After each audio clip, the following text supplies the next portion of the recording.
2014 সাল থেকে রাশিয়ার দখলে থাকা দক্ষিণাঞ্চলের কৃষি এলাকা থেকে গম সরিয়ে নিয়ে রাশিয়া তা নিজেদের গমের সঙ্গে মিশিয়ে বিভিন্ন দেশে রপ্তানি করে।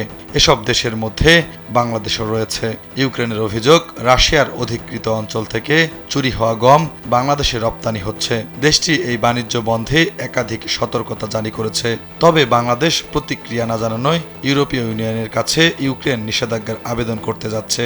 দক্ষিণ এশিয়ার একজন শীর্ষ ইউক্রেনীয় কূটনীতিক 27 জুন শুক্রবার বার্তা সংস্থা রয়টার্সকে এ তথ্য নিশ্চিত করেছেন। নয়াদিল্লিতে ইউক্রেন দূতাবাস এবছর বাংলাদেশের পররাষ্ট্র মন্ত্রণালয়ের কাছে বেশ কয়েকটি চিঠি পাঠিয়েছে।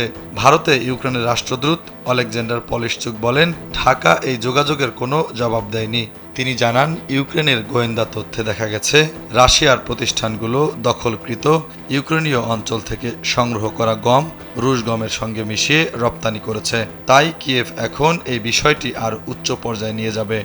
ইউক্রেন এবার বাংলাদেশের বিভিন্ন প্রতিষ্ঠানের উপর নিষেধাজ্ঞা দিতে ইউরোপীয় ইউনিয়নকে অনুরোধ করতে যাচ্ছে। একাধিক সতর্কতা সত্ত্বেও বাংলাদেশ কোনো প্রতিক্রিয়া না জানানোয় এমন পদক্ষেপ নিতে যাচ্ছে দেশটি।